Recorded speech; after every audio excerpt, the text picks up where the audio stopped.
Hello students. We'll be moving on to the session 4, that is business regulations for third and BCom students. So in this unit, I'm going to discuss about the essentials of a valid contract. So coming to learning objectives, as already said, it is to introduce the students to the various business regulations and to familiarize them with the common issues of relevance. And the session outcome is that the students will be able to understand in depth the essentials of a valid contract with examples and case studies. And the recap of previous session is that we have discussed about the scope of business law. According to section 10, that is, all agreements are considered to be contracts if they are made free consent of the parties competent to contract for a lawful consideration and with a lawful object and are not expressly declared to be void. That is, an agreement to be enforced by law must possess the essential elements of valid contract as contained in section 10 of Institute of Chartered Accountant. According to section 10, all agreements are contracts. Okay, as I've already previously discussed, that if they are made free consent of the parties competent to contract for lawful consideration and with a lawful object and not expressly declared to be void. Coming to the essentials of a valid contract, the first essential of a valid contract is there should be an offer and acceptance. In order to create a valid contract, there must be an agreement between the parties. An agreement involves a valid offer by one party and a valid acceptance of the same by the other party. The second valid contract, essentials of a valid contract, is legal obligation. The agreement which creates legal obligation between the parties is a contract. This means the intention of the parties is to create legally between them.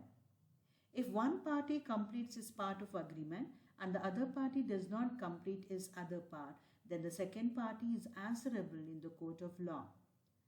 Domestic agreements such as agreements between father and son, wife and husband, etc. do not result in legal relations and hence they are not contracts.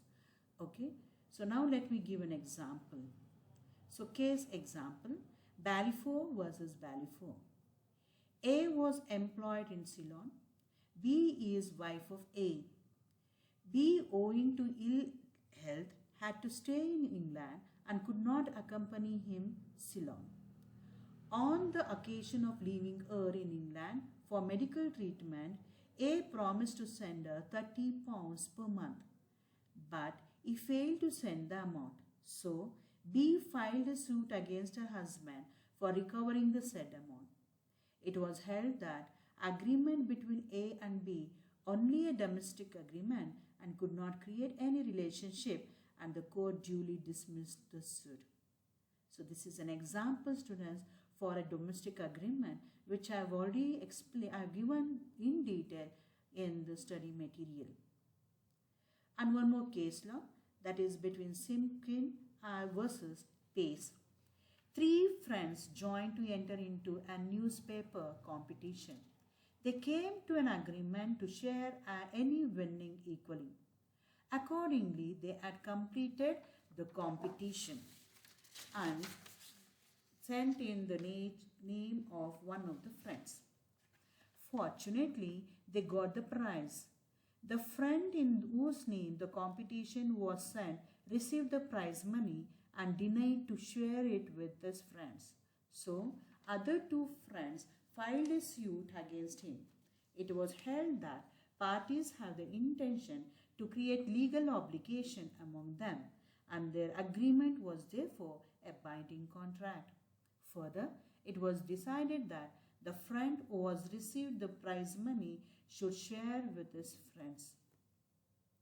So this is about the legal obligation, students, which I have given in detail in my study material. You can go through this case laws mentioned in my study material. Okay. The next one you have is the consensus ad idem. That is, these 2 are the case laws, Balfour versus Balfour. Simkin versus Pace. Okay, these are the two case laws for the previous slide. The third one you have is consensus ad idem. What is this? What do you mean by this? Consensus as idem means identity of minds. The parties in an agreement must have identification of minds. In other words, the parties must have agreed about the subject matter of the contracts in the same and also at the same time. Example, A owns two cars. One is Ambassador and the other is Maruti. A offers to sell one of his car to B. B accepted the offer with the intention to buy Ambassador, while intention of A was to sell Maruti. Here, there is no consensus at idem between the parties and hence there is no contract. So the fourth one you have is competence of parties. Competency means capacity or qualification. The parties to the agreement must be competent. If they are incompetent, the agreement in which they have entered into becomes void. According to section 11 of ICA, the following persons who are not disqualified by any law to which they are subject. The next one you have is free consent. Free consent means the willingness of the parties to enter into an agreement.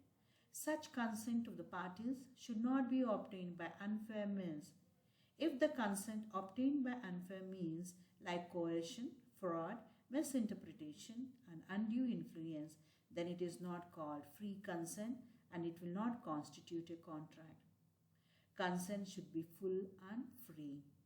Example, A at the point of pistol asks B to sell his car worth of rupees 1 lakh for just rupees 20,000.